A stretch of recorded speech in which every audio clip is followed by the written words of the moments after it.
recording this so that everyone knows. And for those that aren't with us, we welcome your reflections on the Ning site after you listen to it. Let me start off by going over the ground rules for our conversation. This is Donna speaking. If you could just limit your noise because we're relying on hearing each other. And I don't know, can you see me? Can anyone see me? I couldn't. Oh, okay. So somehow the video, I shut the video off. Okay, that's fine. But we are wanting to hear each other clearly. If you haven't pulled out your journal, expecting, or we all agreed that you would have your journal with you while we met, so please do that. And be present as much as you can. If you need to put a mental something that's going on in your head in a luggage bag and pretend like you're putting it outside the door so that you can be present, please do that now so that we can have your full attention and participation. And then since I think we're probably starting to get used to each other's voices, welcome Michelle. This is Donna. Can you hear us, Michelle? Yes, thank you very much, Donna. Okay, great. I'm just going over the ground rules. If you, since we may or may not recognize each other's voices, if you want to speak, please do. This is for you, but just jump in when you do that. And then I'm going to bring up the assumption that my comments are related to the action learning model of a team that's working on a project together within a formal leadership development program. And I know over and over again we mentioned that each of you are coming from different models, so let's help each other see what works for you and what doesn't. Based on what I say. Donna, this is yes. Kent. You are actually on video. I just hadn't clicked it. Oh, okay. Okay, I'll make sure I smile. Yeah. Great. Welcome, Carol. Hello. Hey.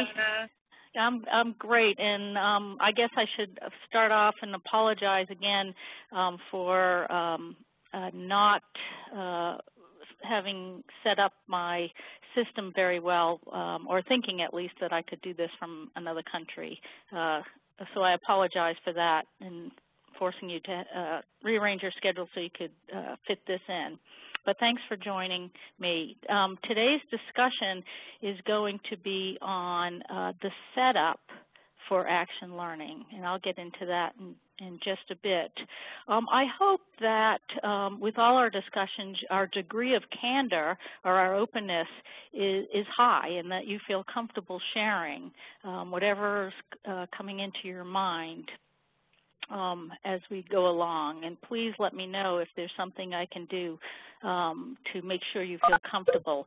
One of the things that we did agree to is that we are taping this, but only our team members can listen to it. So please do not share the audio tape with anybody, because we do want to be comfortable sharing some things as we ourselves learn. I'd like you to first take out your action learning journal and remember our last call, which was on the role of the action learning coach and the skills and abilities of a coach. And I would like for you to look at the list of skills and abilities of a coach and identify two. One, that you feel you have a high level of mastery already, and then the second one that may give you trouble as a coach. So let's take a minute to just pick out those two skills or abilities, one that you have mastered pretty well and one that you think might be a trouble spot for you.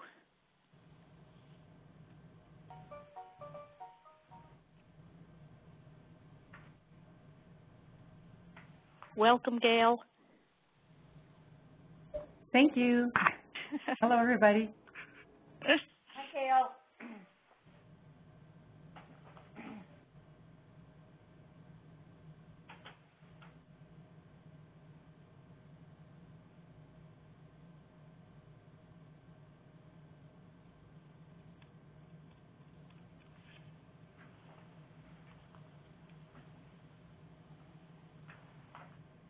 Okay. Donna, is that list from last time you said? It's from our first virtual meeting. Okay. You had to take, it was sort of a self-assessment list, survey, I guess. Does everyone recognize what I'm talking about? This is Michelle. I recognize it, and I'm looking for it. I know. Okay. As am I. Okay. So let me review some of what those were then, since you maybe don't have it in front of you. Listens actively, has patience, able to attend to detail and observe for long periods of time, able to see patterns, is self-aware of your own styles, able to understand body language and nonverbal signs, manages your own nonverbal signs, comfortable with failure, comfortable with observing conflict, able to diagnose team dynamics quickly, prompt and prepared, does not need to be liked by others, skillful at reflective questioning, effectively summarizes feelings, thought, and content, and appreciative of diversity. So those were on that list. So if you just identify one that you feel like you have a high level of mastery and one that will be a challenge for you. And if you've done that, I'll ask you to do the next step, which is I want you to look at the one that you think is going to be a challenge for you as an action learning coach. I want you to answer the question, why?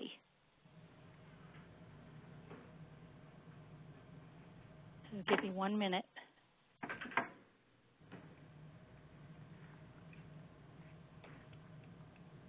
Donna, this is Michelle. Do we have to just pick out one that we want to improve on?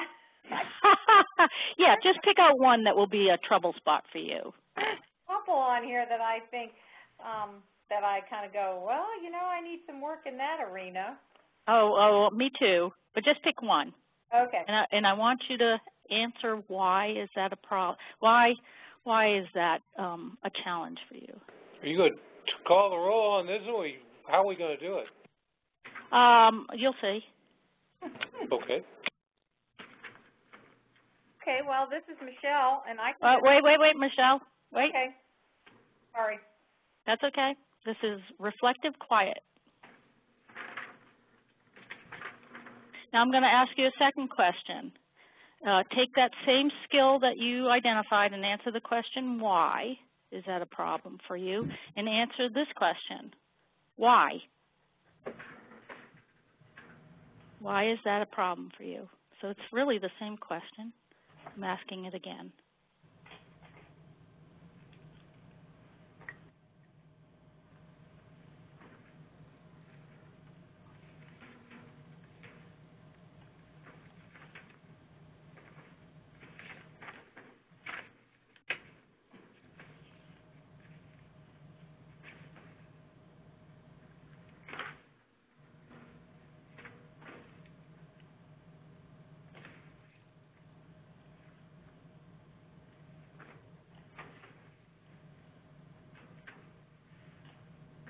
Okay. So I'm sorry if I'm not giving you much time here.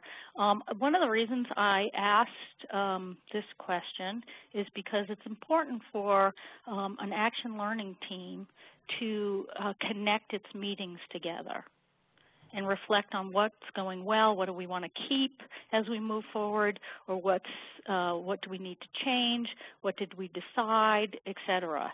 So I wanted to connect our first meeting with this meeting. The second reason is I just wanted to ask you, did you follow my instructions? Okay, so I asked you to pull out your list from the first meeting. I asked you to write down in your journal the thing that you feel like you've mastered, the skill you think you've mastered pretty well, and an area that will be a big challenge for you. And then I asked you to write down twice why that challenge, why that skill area would be a problem for you. So let me just ask you now if you followed my instructions. And you can just say yes or no. Yes. Okay, that Doyle, yes. Raquel? Oh, Raquel's Yes. not on. Yeah, I'm here. Oh, you are here. Hi, Raquel. I must be. I was a little late getting up and running. Sorry. Oh, I'm sorry. See your name now. I don't know if you heard all these steps. Were you able to follow the reflection questions?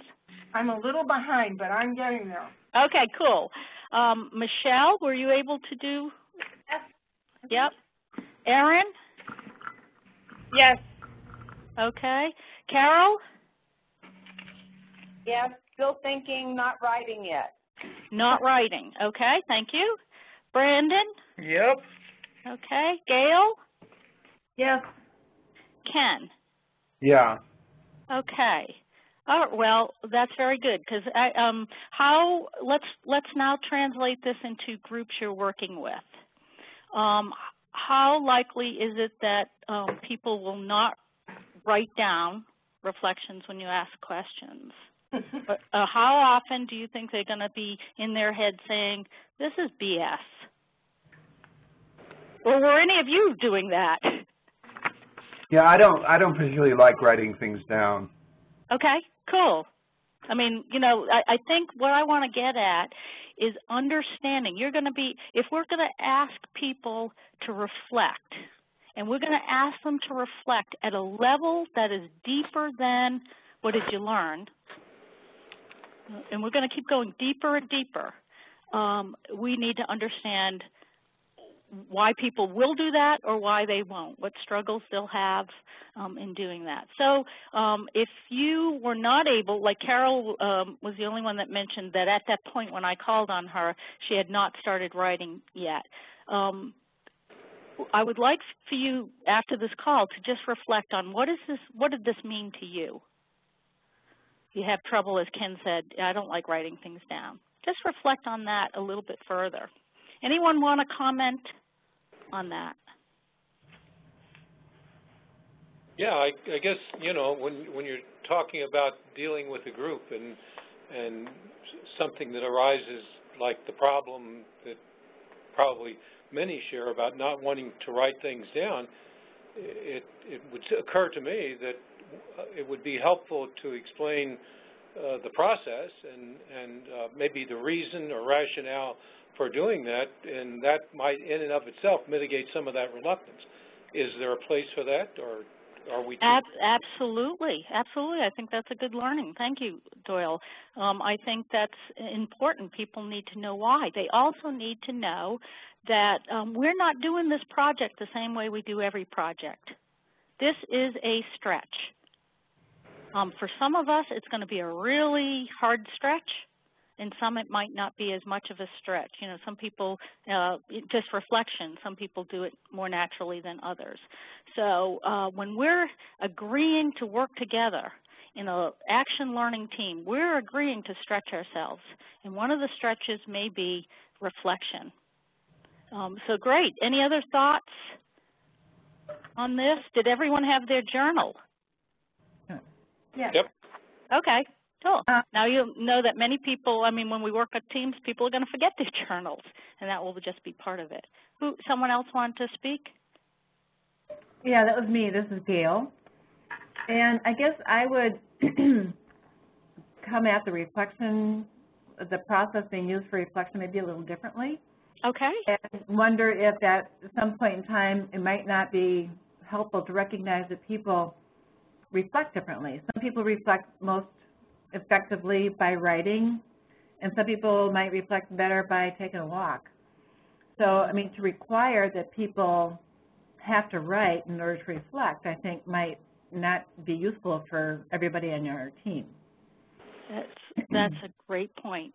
And that fits into our discussion today about setup, because that may be one of the discussions you have with your team right in the beginning.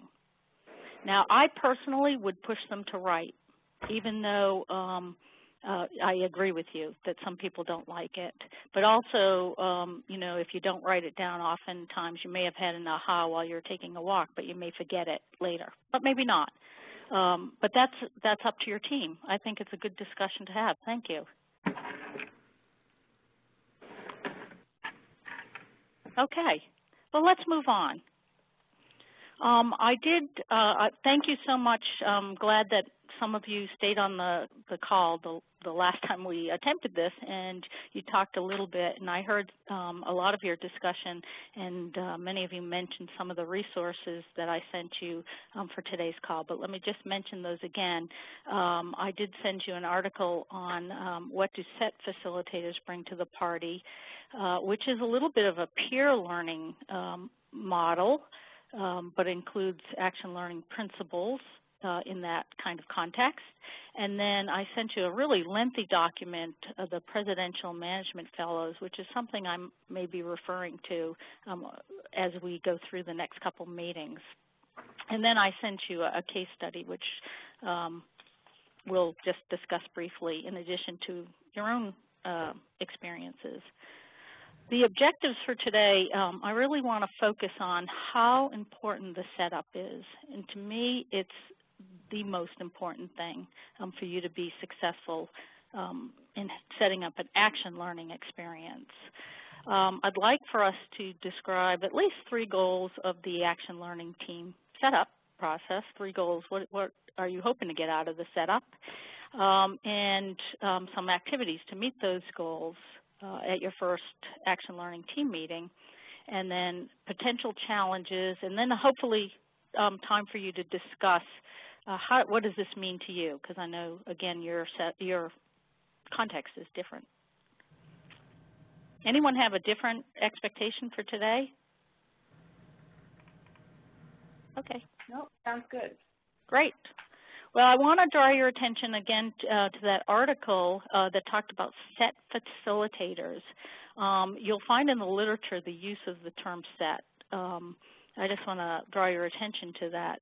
That's what many in Europe, I guess, call action learning teams, SETs. We're specifically going to be talking about what I call set up, and that is the orientation, the introduction, and the structure that helps action learning take place, or learning take place. Program design is important in the level of learning and action that takes place. What can be achieved by scholars that are in a 3-month program with no action learning coach with peer learning circles is quite different than what can be achieved in a 16-month program where they're all working on the same project and they have a skilled action learning coach. Not good or bad. I'm not trying to make judgment. I'm just saying that the setup matters, depending on what you want them to get out of, your participants to get out of this. What we're going to be talking about, again, is assuming a 5 to 7 person team working on the same project.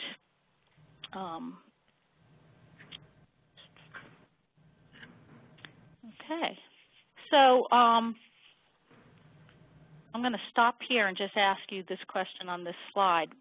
What do you think the goals are of the orientation that you might do, whether that's a presentation to your scholars, the introduction in that first meeting that teams have? What are the goals that you might have? Carol, I think one of the things is for them to really understand what action learning is, and that it's not just about accomplishing the project, it's about reflection and about setting up a process to reflect on what you're learning along the way. So to really understand the differences and similarities between action learning and other things that they've done, and then to understand as well what their commitments to the process are. And there's other things too, just how often you would meet and what the role of the coach is, and there's a number of things. I'll stop there. But. Okay, anyone want to add? That's a great list, Carol, thank you. I would think also, especially if this is a group that doesn't know each other, we want to get them talking to each other. Okay. I think it might be helpful to explain the steps that are in the process. Okay. So that everybody has an idea up front as to what those steps might be in terms of clarifying objective and how the setup is formed, and perhaps a little bit about whatever issue is going to be analyzed, and just the different steps in the process. Okay, great. I also think that first initial meeting is important to establish your role as the coach. Okay. Why you are there, and how you are not part of the team, but you are more of a facilitator. Okay. This is Raquel. I think that some discussion around expectations and kind of what people hope to get out of it. Good. Actually, some of what you're saying I don't have on my list, so this is good. I think it also might be very helpful to establish credibility in terms of what you bring to the table, we bring to the table, as far as an action learning facilitator or coach. Good. Thank you.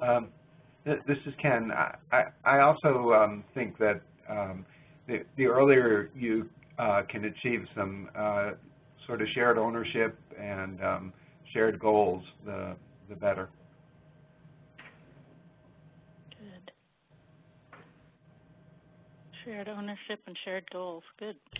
Yeah, this is Erin, kind of along the lines of what Raquel and Ken were saying. Kind of after you get the process down and explain what action learning is, and give them the chance to ask questions, just kind of make sure that they form individual goals, what they want to gain from the action learning process, pretty much. Make sure they kind of set goals for that. Okay. That's really good. We're going to talk on our third meeting about what they can expect to learn and what they can expect to do, because this is both action and learning, and that falls in helping them set goals, whether it be individually or team goals, is important. Thank you. I think I cut someone else off. Someone going to say something?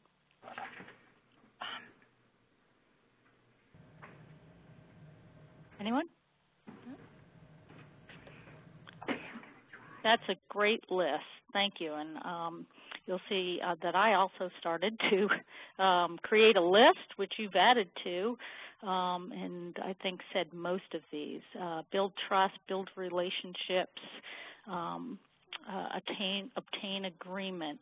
Number 3, obtain agreement on the goal, is absolutely critical.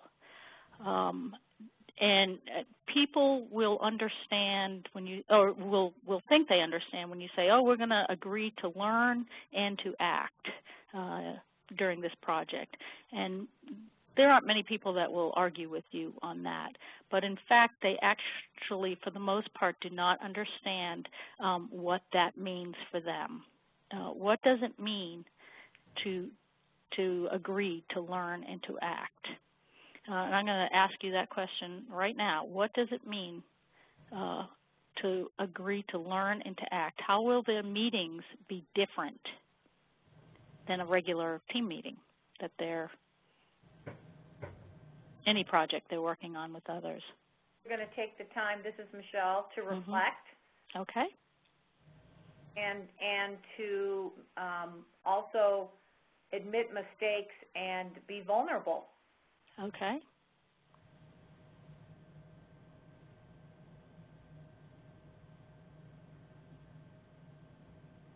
Anyone else Thank you, Michelle. That was great.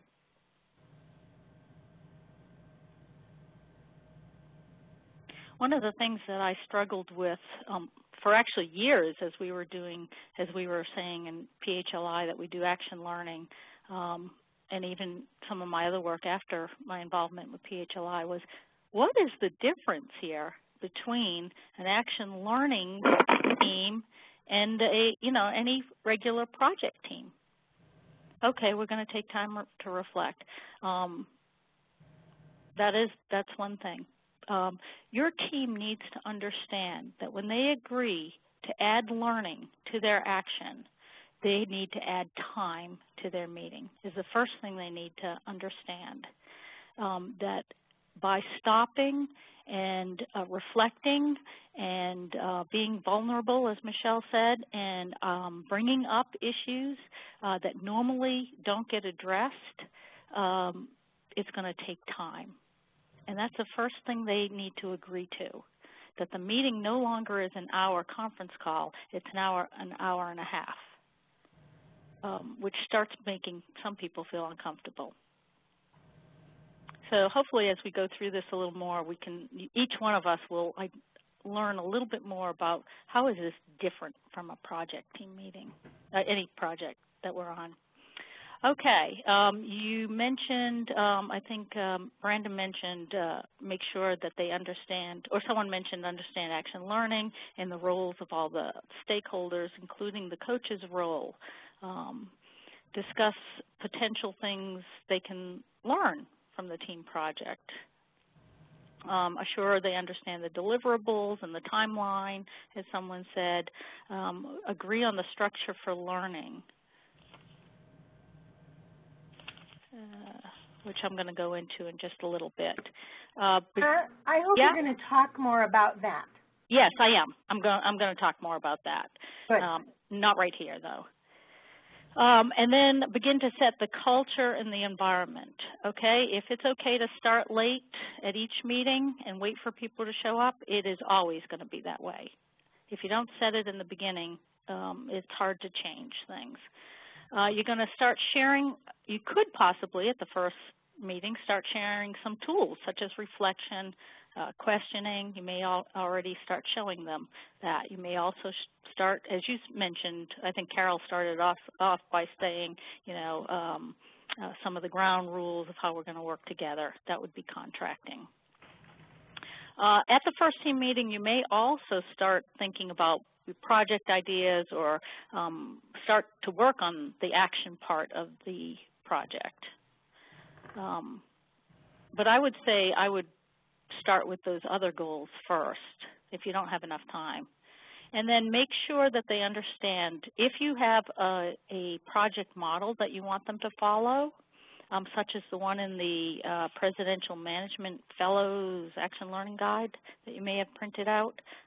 They have the storming, norming, and all these different forms they want their participants to fill out. If you have a model you want them to follow, make sure they understand that. And then start developing a team charter. These are all potential goals you may have for your first meeting and introduction with your participants. Okay, so let's just talk for a minute about the case study that I sent you. And forgive as I reread it, I was horrified at my poor writing, but hopefully it's good enough to get our conversation started. This is a group of business executives that come together and talk about the area of regionalization in their community. They break up into 3 teams. They're also part of a week-long leadership program, and they're going to do these projects for 6 months and report back to the funder, which in this case is called the Triad Regional Partnership. And then you can see at this, the bottom of this case study, one of the teams, how they spent their first meeting time. Does everyone have access to this case study or remember it from? Yes. Yes. Okay. So, they spent a little time moving chairs around. They introduced each other. Their action learning coach, who was assigned to them, spent 5 minutes just saying, hi, I'm your coach. I'm not the lead. And then they spent most of the time discussing what the heck are we doing. And unfortunately, I lived this horrible experience, and I need your help. So what went well as far as setting up the experience, and what could have been done better here? Well, this is Michelle. Okay. I think that what went well is they had their leadership buy-in. Their bosses sent them to this group. Okay. They had support at work, so I thought that was good. And it was a multidisciplinary team, so there was a lot of different perspectives were on the team. So I thought that was good. And I have a lot of things that I thought were not so good, but I'll let. Okay, well, let's ask, was there anything else good about the setup if this was going to be an effective action learning experience?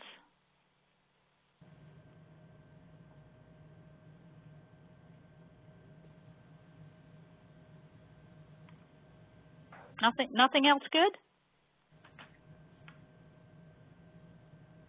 I don't know if I missed this, but the introductions were good and people beginning to know each other.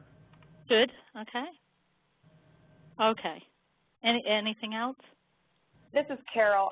I'm a little bit lost. I'm not sure what I should be looking at. Is this what do facilitators bring to the party, or is this another piece? No, I'm sorry. It was a case study that I sent you called the Action Learning Project Setup. Okay, got it. Thank you. Well, I think one of the things they did up front was probably establish a mindset when they said that those who had been invited were invited because of their leadership potential, and so they sort of set a foundation there for making people feel pretty good about being included in that kind of group. Okay, you are the ones that can do this. You are the leaders. Good. Okay, so let me ask you, what do you think happened in this scenario as far as the action learning coach's role, and play this out in your mind, and what do you think happened? Well, this is Raquel. It seems to me that they formed around the tasks and the projects, and that the CCL believed that the short-term projects would provide additional opportunities for learning about leadership from real community challenges, but I don't see where it's explicit that not just accomplishing the projects, but also the learning is important. So you don't see any, these participants never really bought into, okay, we're going to do this because we're agreeing to learn together, even though the CCL, the Center for Community Leadership, felt this would be a great way for them to learn more about leadership. Well, I don't see in here any place that they were explicit about that. Okay, right. And in the first meeting, it doesn't sound like there was an expectation about that or any discussion about that. Right. Good. This is Gail, and it seems to me that the coach missed a coaching opportunity here. If they spent 25 minutes talking around the question, what are we supposed to be doing, it doesn't indicate that they actually were able to focus there. So I would think that that would be an opportunity towards the end of that conversation for the action learning coach to say, how is this going? What are you feeling? Try to get the people to reflect on their experience of that first meeting. Okay, good. So the coach here took the role of, I'm going to be a fly on the wall coach. Correct. Right. And maybe that's appropriate for the first couple meetings, but I would think that if people went away frustrated, like they really weren't sure what they were supposed to be doing, nobody's going to come back for the second meeting. Right, right. Now, yes, I don't know that it ended that way, but I'm just speculating, I guess. Yeah, the fly-on-the-wall coaching style is, I have used that but not all the time. At certain times, I am a fly on the wall. This is not a good time to be a fly on the wall at the first meeting. Right. So, but anyway, I'll stop there. Who else has some comments about what might make this better, or how this might have played out? This is Carol. Yeah. I think that I don't see much here on setup for what the process is, how it connects to the meeting before, reminding people of where we've been and why we're moving towards team groupings. You know, all the things we just mentioned in the last slide, except for them getting to know each other and talking about the role of the coach, there's really not much guidance here in what the purpose of action learning teams are and guiding it and connecting it to the previous discussion. Yeah, absolutely. There was really no setup here at all. And some of the things you mentioned with the bosses being supportive and multidisciplinary team and some introductions and mental model of you are a leader, you can do this. Those are all good, definitely, but there was very little setup. Even the coaches, you know, the fly on the wall and just saying, I'm not going to be your leader, I'm here to help you learn, is really not clear to them. So I can tell you what ended up happening with this group, because unfortunately this is sort of real. This group never wanted to hear from the coach because they would tolerate the coach if the coach said, oh yeah, let me ask a question, but it was always an interference. You know, they just say, oh yeah, good idea, you know, and move on. The learning was really minimum. And so the best that the coach could do in this situation is help them capture their learnings. That's probably the best the coach could have done after the inadequate setup. And that is just ask them at the end of each meeting, you know, let's go around the room and reflect. What did you learn, you know, about XYZ or et cetera. So that's what happened here. Any further thoughts on this? Well, this is Michelle. I think they needed more education about what the heck they were supposed to be doing. Yeah, right. I mean, they had no idea what they were supposed to be doing. So I think that if somebody, and I put down here, bring their operational managers to the meeting to let them know what it is that they want them to do as a team, and then the coach could then educate them then about the action learning piece. But they didn't have no clue why they were even there. They didn't know much about regionalization. No, they didn't. Very little knowledge about that. Yeah. Well, this is Ken. It seems like there's always this tension between the need to sell yourself and the need to not make it about you. And in this case, the coach didn't sell him or herself, and so you know, didn't have a story that people could grasp and didn't seem like an expert. That's absolutely right. And when you see someone sitting at the back of the room writing in a notebook, you're either worried about what they're writing about you or you think they're writing their grocery list. You don't know why they're there. And you have to describe up front. And it's not just the first meeting. They need to see this over a period of time. But in the first meeting, you do have to describe, and you have to say, what I'm going to be taking notes on is I'm looking at the process overall, the team process. And I'm not sitting back here doing my grocery list, and I want you to feel comfortable. You have to set up trust, too. One of the things that I do, and this is totally up to you, but you are setting up the environment in the first meeting because they come together, they're new to this leadership development program, they want to do it right, and yet you want them to feel free to you know, do it their way too. But I actually push my chair away from the table. I am not part of the team, and I tell them why. But some coaches will sit at the table. But they have to trust you. If you're going to be, again, this looks like a fly on the wall, and you're setting up a weird dynamic, they need to be able to trust you, and certainly more than what the coach did in this little case study. Well, let me ask you about your own experiences. I don't know how many of you are actually trying to coach a team or have tried in the past, but let's share the good, the bad, the ugly.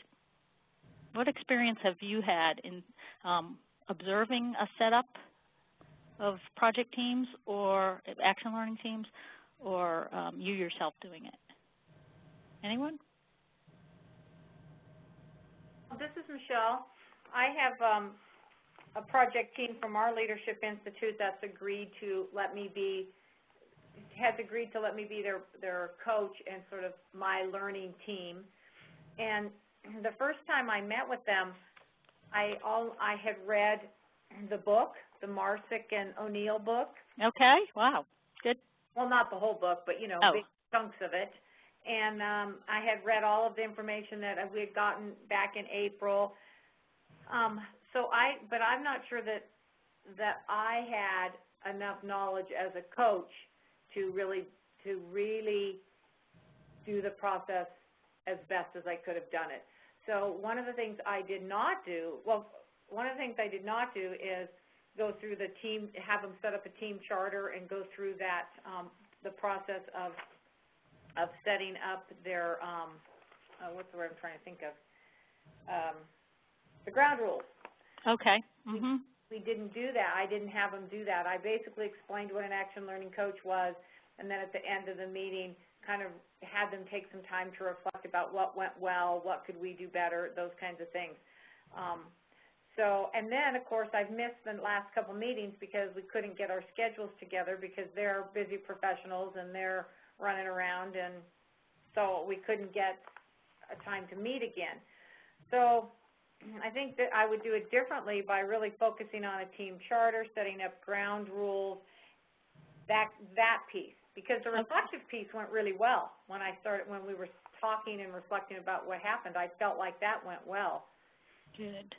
I didn't go through the other process, which I think could have been done better. Okay, great. Thank you, Michelle, for sharing that. Anyone else?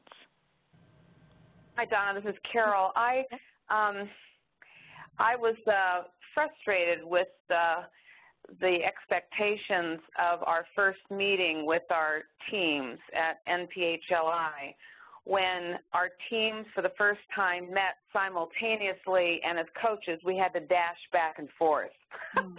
Yeah. Oh, and I'm looking at, so you get part of the conversation, you have to leave a team, that issue of simultaneous, everybody's doing the same thing at once and you're assigned to more than one team. Yeah. And I'm going to strongly make the recommendation that we do some concurrent things where we can really have a format and be with the team the whole time, even if we have more than one team, figure it out so we can do that, because it was so hard to have a consistent conversation when you were going back and forth between two teams. But I really appreciate that very first meeting and the clarity of all of this. And I think it does take a couple of hours set up. And it was also complicated by the fact, as you know, that these are teams made up of people with individual challenges, and they're not working on one project. Mm-hmm. Mm-hmm. But that's okay. The setup is still very important. Yeah. Good. No matter what, yeah. Yes, no matter what. The setup is crucial, and I agree with you that it's really impossible for the coach to be in two places at the same time. Although I can think of something that one team can do while you're helping to set up the other team. Although, I don't know. We'll talk about that. You know what I mean? It's hard to be there at the very beginning for both teams. But yeah, the other exactly. Team, the other team is crazy. Yeah. Good. Thank you. Anyone else have either a good or not so good experience? Well, this is Raquel. And I've not really done any action learning teams, particularly in this definition of them, but I've done lots of project teams and have really depended on that setup in the beginning as a very important in terms of you know, getting to know each other, being clear about what they're to do, having a charter, or at least writing a charter, and establishing ground rules and meeting times, and kind of I'm pretty good about the structure part of setup, and do that pretty much with every team I meet with. It's going to be ongoing. Oh, good. But you know, haven't done much in terms of this other piece. Okay. The action learning part. Okay, the reflection, the learning part of it, the structure you've been good with. I think one thing you need to, I highly recommend the team charter, and you're going to have people on your teams that are going to think this is just the stupidest thing, the most boring thing to do. But I think you need to ask them to please trust the process. And you will go along, you know, during the time you have with them and ask them, you know, what are you learning from the process? Are you, are you still skeptical, et cetera? But in the beginning, ask them if they're willing to trust the process and to allow it to stretch them into an area that might be uncomfortable, might feel, you know, boring, but to ask them why are they doing it. And the charter is a tool that is used with high-performing teams. You're not just doing it with this team. You're hoping that they use this tool, and we're going to talk about tools in a later meeting, but that they use this tool, as Raquel was saying, with every team, this tool or similar tool, you know, the process. So great. Any other experiences someone wants to share? Donna? Yeah. This is Cynthia. Oh, hey, and I just want to let you know that I'm on the call and that I've tried to get into WebEx, but I'm having kind of trouble because I'm in the airport, and so I'm really not going to talk very much today because I know the background noise is going to be very disruptive. So. Oh, well, welcome, Cynthia. I'm sorry this was scheduled. I wanted to know that I was listening. So, okay, very good. Thank you. Okay, anyone else have any experience they want to share? I think one experience, it's not a first-hand experience, but project team, and sorry if you hear a lot of background noise on my phone as well. They're building a new parking lot right behind our offices. So we have big construction machines going right now. So, but the story I had was about a team that did not respect, it was much like yours, Donna, didn't respect their coach, and the coach didn't do a good job of sharing the talents that he did have. So the team could tolerate the coach and have their meetings, but then they just had their own single meetings with each other as well without the coach because they didn't think the coach brought anything to the table. So after hearing this story, it reminded me that it is important for the coach to share what they do bring to the table and what their role is in the team. Exactly, and it might be a little bit, a little while before their exact skills are brought to light. But as someone mentioned, what goals do you have? You want to start showing them that you have some credibility with the team and that you know what you're doing. Great. So when we talk about setting up the action learning process, we're talking about, besides the structure or the design of your program, the context of the leadership development program, we're also talking about typically an action learning orientation presentation by the faculty or the staff of your program. And as someone mentioned, I think Michelle, that there was no setup at all or presentation of what action learning was on our case study. But there's typically, whoop, what happened? Did you all lose the slides? I have it still. Nope, I can still see it. Okay. For some reason, I can't, but that's okay.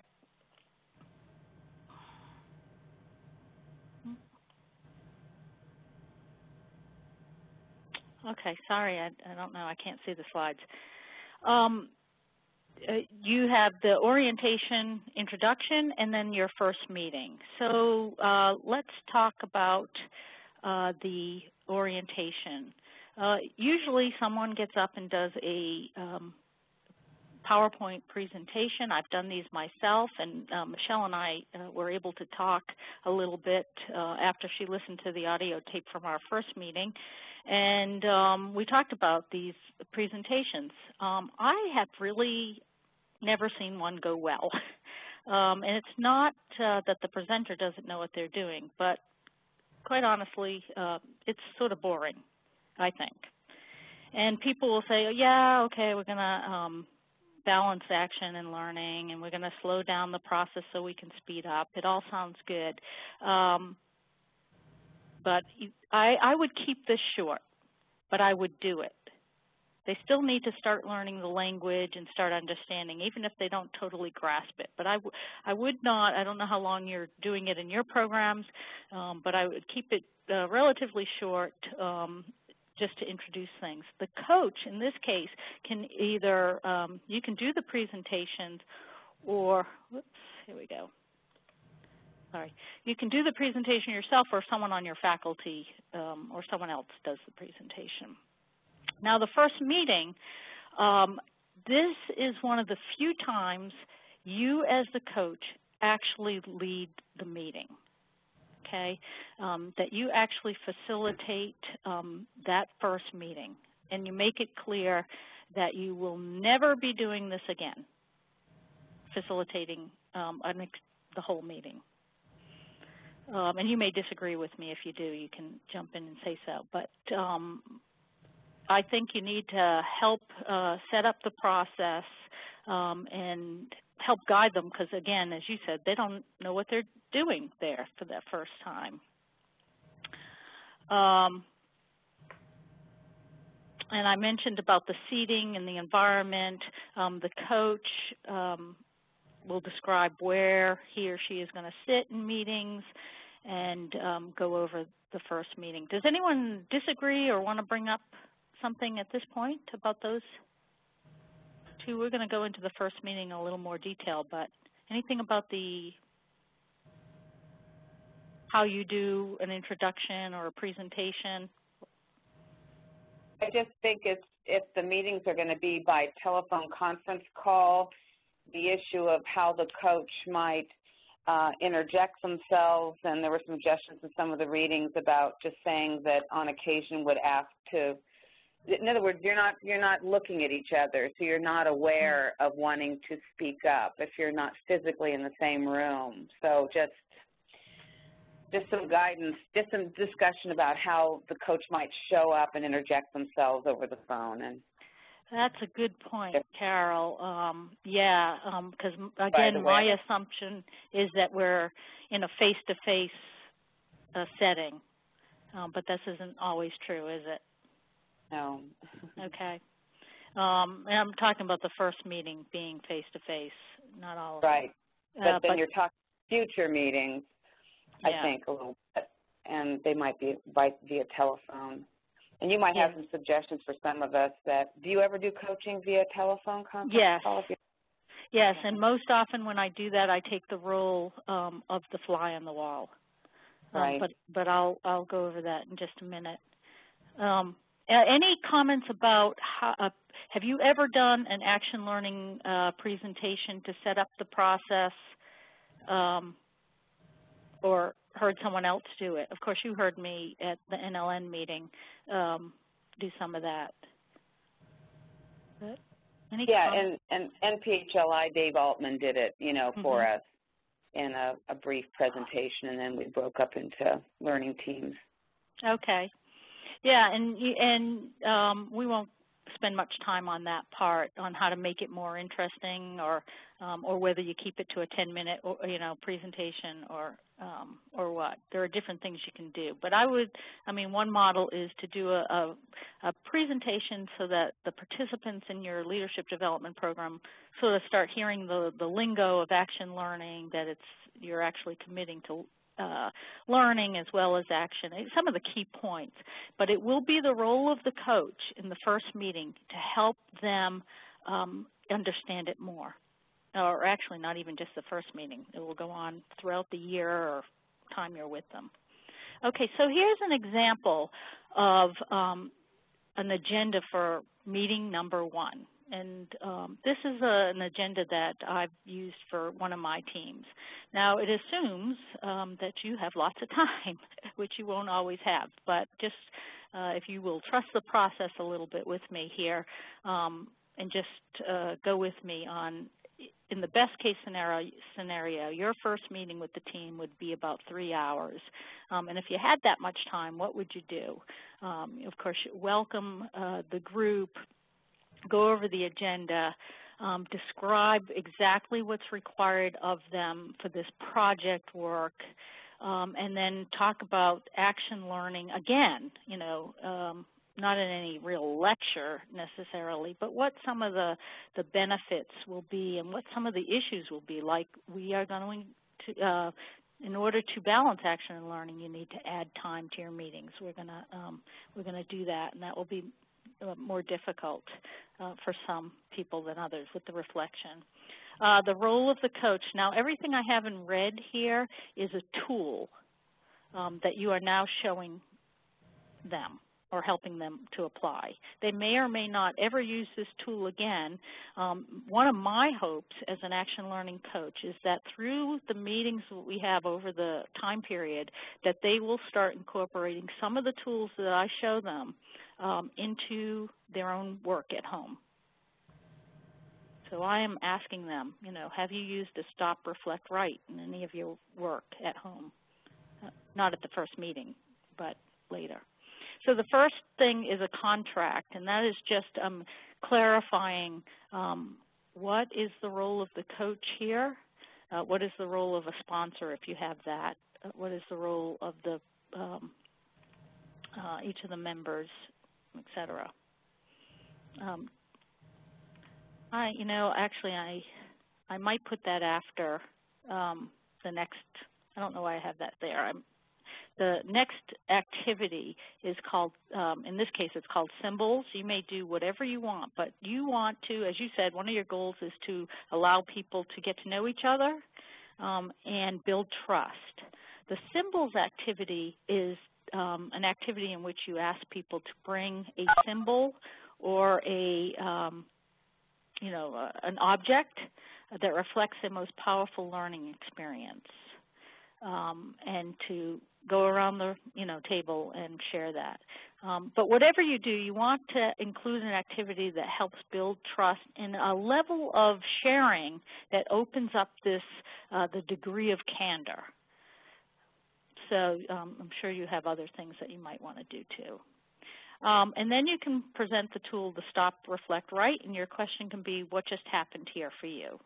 And people often say, oh, I felt like I can trust you, I connect with you, whatever. Then a discussion around our agreement to learn and what the learning structure might be. So I want to talk about learning structure. And if you looked at your presidential management thing, it did talk about things you can do that you might to help capture learning. But I'm going to share what I do with one of my teams, and then I'll ask you how you might structure. These are the things, and let me just say, it can be as easy as structure for learning can just be as easy as expecting everyone to carry a journal and then at the end of every meeting write in it. That can be a simple way of structure for learning. But for one of my teams, this is what we do. Everyone has agreed to carry a journal and use that journal at each of our meetings. Bring it to every meeting. And they can use it beyond that, but they have agreed to use it at every meeting. We have the 2020 rule, which means that every meeting in which I'm present begins with 20 minutes of learning and ends with 20 minutes of learning. No action, only learning, which is interesting. Often the line gets blurred there. But when I am not there, they have agreed to pick someone on the team who will be the coaching, not coaching, excuse me, the learning leader. They are not a coach. They fully participate in the meeting, but they have agreed to either start the meeting off with a question or end the meeting with a question or reflection. So that's their role. It doesn't have to be 20 minutes, but for teams that I use this with, they often stick to the 20-20. They have agreed as part of our structure that I can interrupt their meeting with either a tool or to ask a question, even if it doesn't seem relevant to them at the time, that they're willing to let me do that. We agreed that they would start off with a team charter and establish learning goals, which is very hard to do in the first meeting. It really comes a little later, but they've agreed to that. And they've agreed to a process of keeping me informed, that I'm invited to everything and that there's a way to keep me informed the times I'm not there. One of my teams also wanted to add in a time period where they would discuss a new article each time or reading. That actually is starting not to work. So that's my structure for learning with my team. How's that sound to you, and what have you tried? Donna, could you talk a little bit about the process for keeping the coach informed? Do you ask for there to be sort of one touch point person on the team that you can tap into if you haven't heard anything, or if you're wanting to find out how the team's doing, or is it one person? What are the different ways that you've created that process?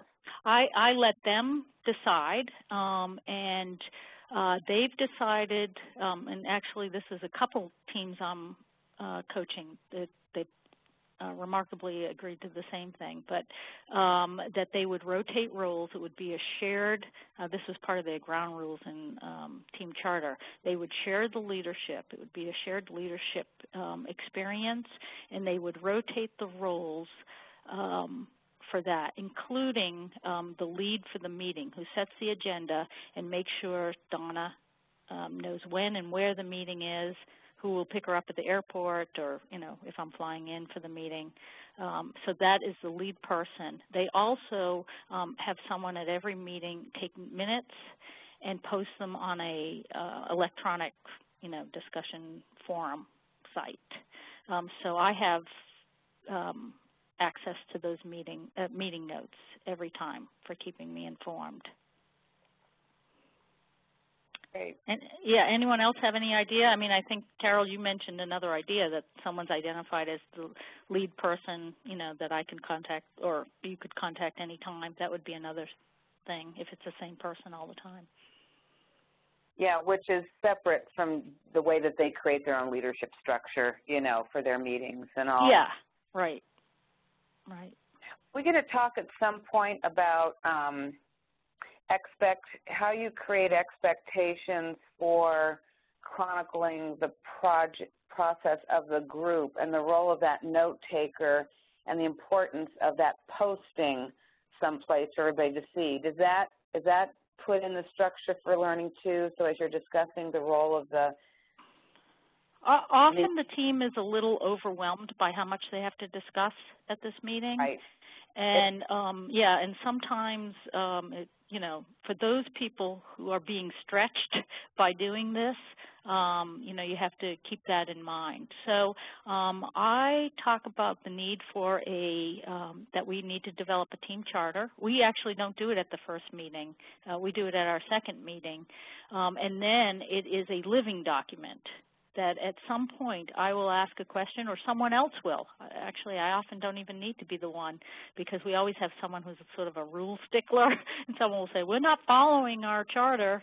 But if they don't say that, I will say, how well are you following your team charter that you set 2 months ago? Or, and so they'll also identify, although this has been a problem for my team, is that each person takes notes differently.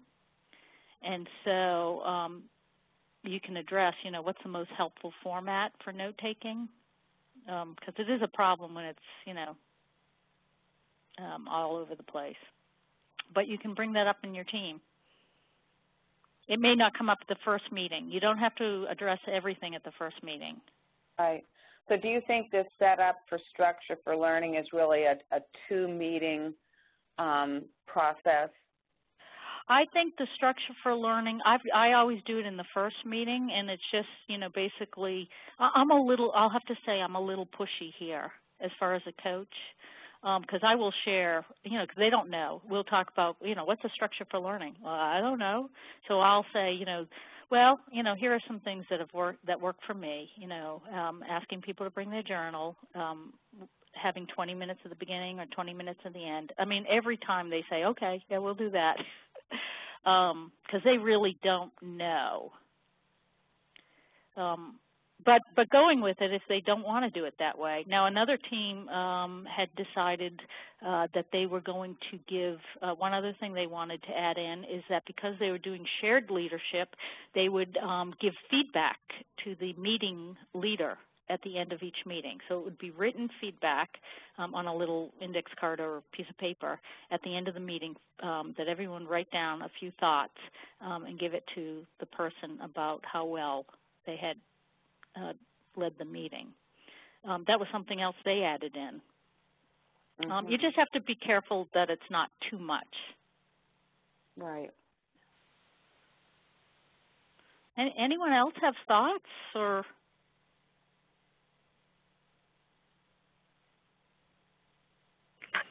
This is Raquel. I think that providing templates for teams for some of these basic things as a starting point is really helpful in addressing that sort of overwhelm. Yeah. So a template for a charter, right. A template for something else you said that I thought about. But to ease that in the beginning to say here's a way to start, and if anybody wants. That's excellent. Yeah. Yeah, excellent. And that reminds me of something. I have a tendency, my own bias in this whole thing, and I just come clean here, is that I tend to focus on learning, but you have to remember that action learning is action and learning. And so one of the things they have to agree to as well is not only that they're agreeing to add on time for learning or agreeing to be vulnerable and think deep about the actions that they're taking, but they have to agree to act. And you might have seen projects that are more like studies. We're going to do a study of this issue, or we're going to develop a pamphlet. Hopefully, I had that one for a leadership project. Is that a true leadership project? What action are you doing? So they have to agree to act. And the other thing that I have found is that I will say, please trust the process. And what I'm typically referring to is that we have a process for learning here. Trust this. But what I have found is, as I've gone through with several teams now, is that we make the assumption that they have a process for action. And that is not always true.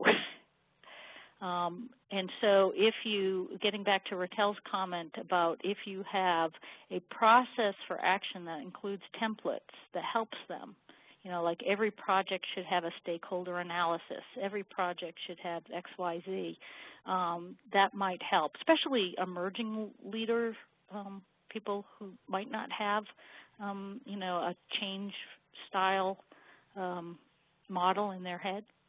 or a project model. So I'm finding that we say trust the process, but they don't have a process for action. Anyone else have a comment on what I just said or experience? Donna, do you have a really comprehensive team charter for action learning that you found to be useful? I have, I wouldn't say it's totally comprehensive, and in fact, I think a lot of it was stolen from PHLI. I don't know how much is different. I don't know if it's still being used in PHLI, but I have something that I can share. And anyone else, if you have something, post it on the Ning, please. That'd be good. Okay. Well, that sounds great, Donna, but my team will only meet for 30 minutes at our first retreat, or whatever other challenge you may have, or contextual situation that may be different. How about if we apply some of this to what you're doing or what you will be doing? How does all of this resonate with you, or what challenges might you see for yourself? Donna, this is Michelle. Can you give some of that stuff out ahead of time? As far as the template, you know, like a team charter and things like that? Yeah, as far as like emailing everybody and saying, you know, our first retreat, we're only going to meet for 30 minutes. And there's a couple things maybe we could get done ahead of time or be prepared to discuss, so you could send some things out like that. You could. I mean, I'm open to discussion here. I typically don't have 30 minutes. I have longer. So we're saying goodbye to Brandon right now. He had to sign off. Thank you, Brandon. Thanks. Bye, everybody. Bye. Bye. So I don't know. I think that's one thing you can do. The one thing you want to be careful about when you give assignments ahead of time, sometimes what happens is I have seen that, and this even happens sometimes when you give the assignment after the team has met for 3 hours, such as a team charter. Someone will say, Donna, why don't you do it and share it with the rest of us, and we'll make comments. Oh. Now, the danger, from my perspective, in doing that is, it just defeats the whole purpose of the purpose of the team charter is not necessarily to have a document, but it's to have the discussion. Okay. So I think that would be, one thing you'd have to think out ahead of time. Sure, that makes sense. And the National Leadership Institute, what we did to prepare for the first meeting was to have everybody, we use a social network site, a Ning site like we're doing with NLN, and everybody had their own blog, and they ended up, putting down answered some questions so that there was a chance to get to know some folks ahead of time. They kind of knew who was going to be in their team, and they started posting what we organize our teams around, a personal leadership challenge. Mm-hmm. So it's very eclectic. Anybody could pick whatever challenge they were having so they could apply what they're learning to their challenge. So that was thought through. They had some guidelines. They did some prep, and they read something about action learning before they came to the retreat. So I think there are some things you can do with prep. So and maybe some things about getting to know each other a little bit. It just depends on where this falls in the order of things for your institute. That's right. How much that's a good point. Might have to do on that. I think time is a really big issue. I'm having a very hard time getting my teams to meet for more than an hour. Mm-hmm. They just block things out in hours for meetings, and it's really hard to get them to do more than that. So the 20 minutes of learning before, can you say a little bit about that, Donna? What that, before they get started and talking about what they've done, kind of who's up to talk about the actions they've taken and have some reflections from the group and all. How do you use that beginning part? Yeah, I really vary in what I do in that 20 minutes. Sometimes if I feel like I have a team who actually lost a member to death, and they lost another team member for something else, and there's a third member of their team was moving. So, I mean, it was, talk about some, a situation where you could lose steam. I used that time to ask a question, how are you feeling about your project right now? And so that opened up discussion, and discussion in a number of ways. How are they feeling? How does this relate to real work? And, usually in real work, when you lose a team member, someone takes their place or whatever. And then there'll be other times that I will use that time to discuss, like in my upcoming meeting with one of my teams, I'm going to talk about the learning curve, which we actually will talk about next time. I don't know how many of you are familiar with that little diagram, but I'll use it more of a content piece with some of their reflection, but I also will use it to help link, their previous meetings with their current meeting. So I do a variety of things, and part of this is having a good sense of what's needed at the right, at that time, and not just filling the time with just because I have 20 minutes. And same with the ending. I'll have to say that one of my goals, and you'll hear me say this again next time too, is that I want to, in the end, work myself out of a job. I want them to be able to do this, and not only do it, but value parts of it. Obviously, they're not going to want to take it to this extreme, I don't imagine, but value enough of some of the tools and some of the reflection that they are then doing it back home. That's one of my own personal goals. So when you cut down minutes for learning, that's what you're doing. You're cutting down minutes, for learning. So all I can say is that if they agree up front that we will learn, and that means that we'll add time. When they agree to that, then you can ask, how much time are you willing to add? And what do you want to learn? Okay. So, I mean, that's my thoughts. Anyone want to add to that? I'm not meaning to come off like I know it all. I certainly don't. I need to learn from you.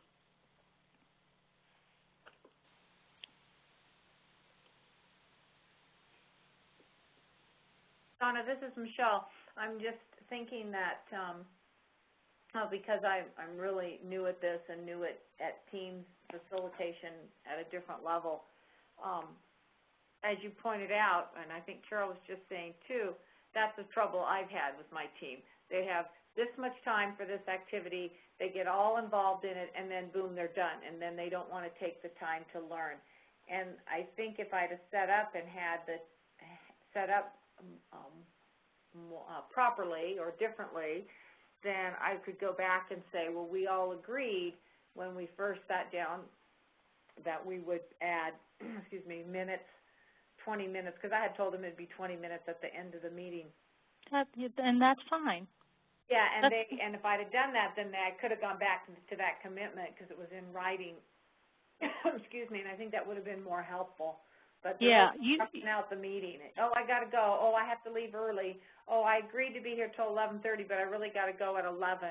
And it just, yeah, and when you get the commitment up front, and I've seen this time and time again, there will be someone on the team that will hold the team to the learning. They will say, wait, we committed to this. Especially if they are the learning leader for that meeting, like I'm a fly on the wall just listening at that point. They want their turn and they want practice at doing it. So, yeah, it is really important that you get that commitment. And at the very beginning, all they understand is that it's a time commitment, because they don't really know what you mean. Right. What are we going to do? So, but they need to understand that learning there are things you're going to learn by just obviously being together and working on an issue. But if we're agreeing to learn to be a high-performing team or learn about high-performance teams, then we need to take time to learn that from here, and that takes time. So yeah, this is, I mean, going back to the case study, when you don't, it is so hard to get them to do it if they don't commit up front. And I think even if, because my team did verbally commit up front, oh yeah, no problem, yeah, that's great. But when it actually comes down to actually doing it in the midst of, you know, their, quote, busy schedule, that just flies out the window. Yeah, yeah. Donna, yeah, I know. I'm sorry. Go ahead. Do you think it's better to try to meet less frequently and for a longer period of time so you can get learning, that you can practice this learning, reflective practice, rather than a whole bunch of 1-hour meetings? Would it be better to have 2 2-hour meetings? I mean, I think a lot of us you're not going to have a half day, full day, have the model that you have with some of the projects you're working on. What would be your advice around that? And I'm not even sure those on the call think a 2-hour meeting would work via phone, but what do you think about that? I think we could probably brainstorm lots of models, one being less meetings, as you say, and longer meetings when they have them. Another option would be to allow them the 1-hour meetings and then every third meeting be a learning meeting, you know, right, only dedicated to learning, or every third meeting be a longer meeting in which we add learning and allow them their 1-hour time of action. You know, for the other meetings, in which case, as much as you can be, you know, if you can be the fly on the wall. And what I'm listening to when I'm the fly on the wall is who's speaking and how people are reacting to that person speaking, so that, because I see myself as a mirror for their team process.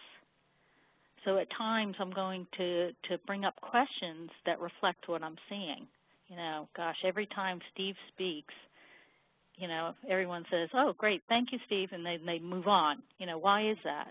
So I will, if I'm seeing something like that, eventually I'm going to bring it up. But maybe giving them their action time, but then building in the time for learning. Right. That might be a good way to deal with the 1-hour format. Yeah. I agree. Good. Mm-hmm.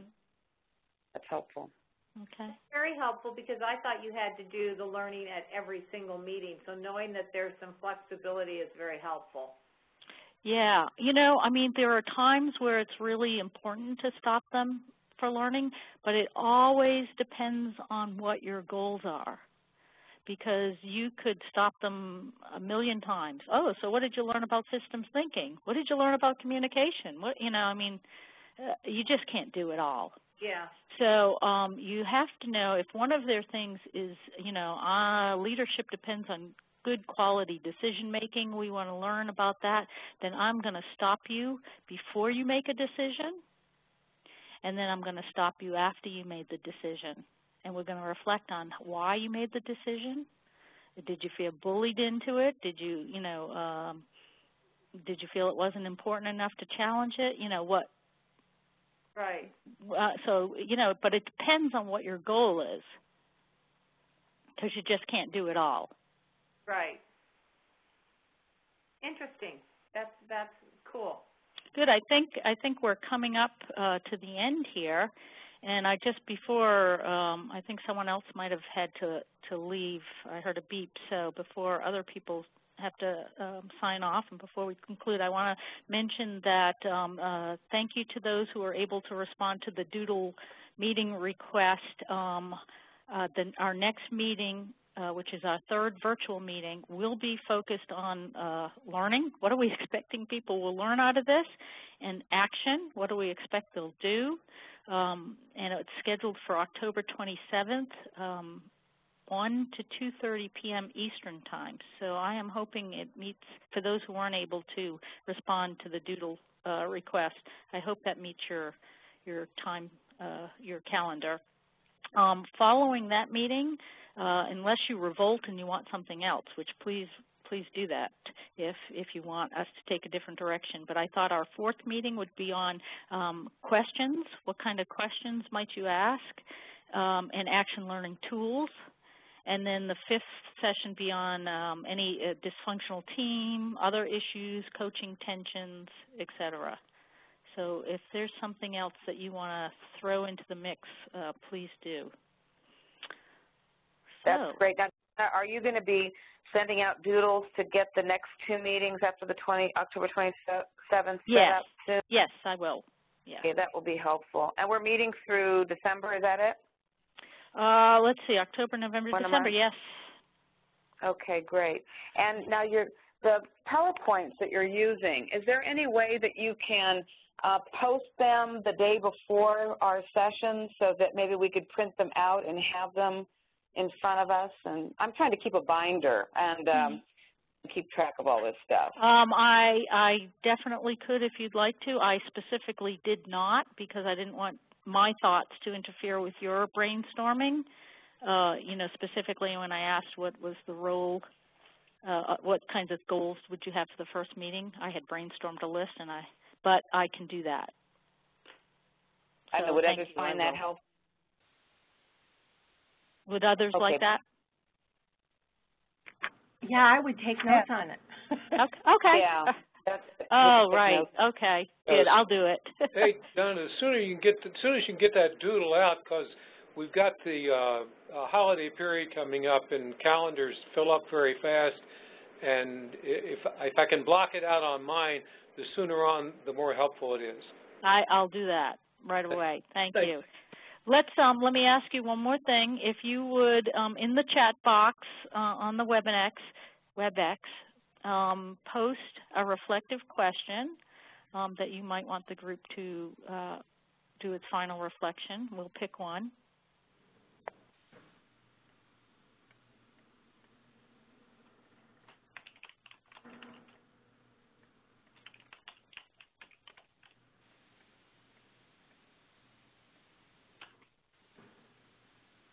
Mine is not typing in. Mine won't type in.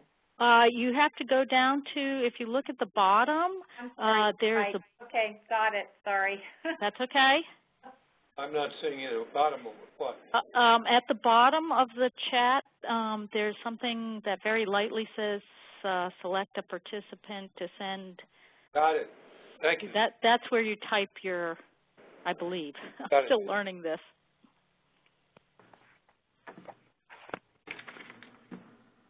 Donna, what people are doing that, the action learning guide that you sent from the Presidential Management Fellows, it says draft all over it, and it was done in June 2004. Is there a final version of this? I have no idea. I don't know, Carol. Okay. Hi, this is Erin, and can I just interrupt real quick? For some reason, and I don't know if you guys have the ability to do this, the questions are just being sent to me. I got Carol's question and I got Michelle's question.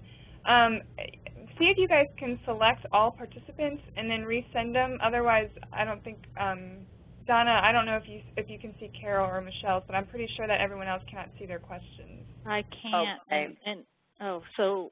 Yeah, so use that little scroll to find all, what did you want, all participants? Yes, please. Okay. There we go. Say all. And would it be host, presenter, and panelist, that one? Okay. Let's see. Yes, if that's an option, try host, presenter, and panelist.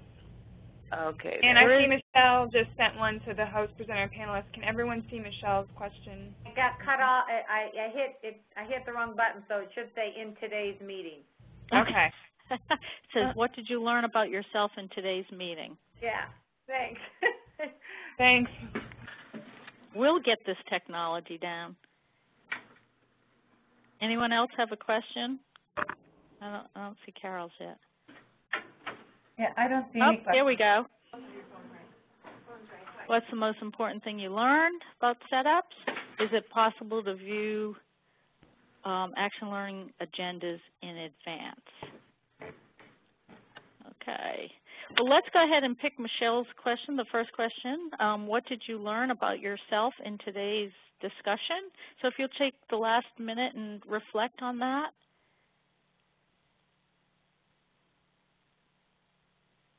Or maybe given time, we'll just do this orally. Does anyone want to share what they learned about yourself? Yeah, I learned I can go for a longer period of time without talking than I normally used to. Well, that is important. Were you trying to go without talking? I was. Well, you know, part of it is I really have not done a lot of this in terms of action learning, coaching, and group type things, and so it gives me an opportunity to hear and to reflect on what others have done or what they're thinking, and so that's good. Ordinarily, I've got an opinion about just about everything. As you get older, the more you know you do that, and my opinions are not necessarily always the right or correct ones. So it's a great learning opportunity for me. Well, Doyle, let me ask you to reflect post this meeting in times when you feel like you know more about the subject, how difficult, well, I guess you are sort of reflecting already in your comment about how difficult it is to keep quiet. And I say that because the more you know about the industry or the project that your team is doing, the harder it is to keep quiet as a coach. So keep that in mind. That's okay. Great reflection. Thank you. Anyone else want to share what they learned about themselves? This is Raquel, and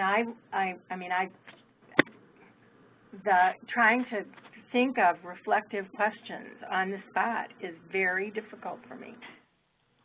Yeah. And so I'm looking forward to learning more about that. Okay, thank you. Yeah, this is Carol, that my limited experience with this so far has actually opening up more questions for me than answers. And I think it's a very complex process. So I'm learning to just be open to my own questions about it and saying that's okay. Mm-hmm. Good. It becomes more complex, and then eventually it starts to simplify because you start going with your gut. But good. Thank you, Carol. Yeah, Doyle, yeah, it's difficult for me because, you know, I've studied psychology and project management, some of those other things, and this is the first time I've come at it from this direction, and it's a little bit, it's what Carol said, there's a lot to it. There's a sense in which it's daunting. I especially like what you sent, and I had found it previously as far as this presidential thing is concerned. They did some really fine work. Good. This is Michelle. I wanted to comment, I love that Presidential Management Action Learning Guide. That is, I found that to be kind of an aha moment for me. When I read through that, it was like, oh, I get it. So it's almost like they took, I mean, from my perspective, they took the theory that O'Neill and Martha put forward, and they actually put it into an applicable document where you could just read it and go, okay, this makes perfect sense to me. They had great tools in there, and if you haven't taken the time to read it, I really found it to be incredibly helpful. So I might suggest that you just take a look at it. I loved it, Donna. I thought it was one of the best documents and reading that I've done so far that helped me really understand action learning. Good. Well, thank you. Let's take one more because I know we're over. Is there someone else that wants to share what they learned?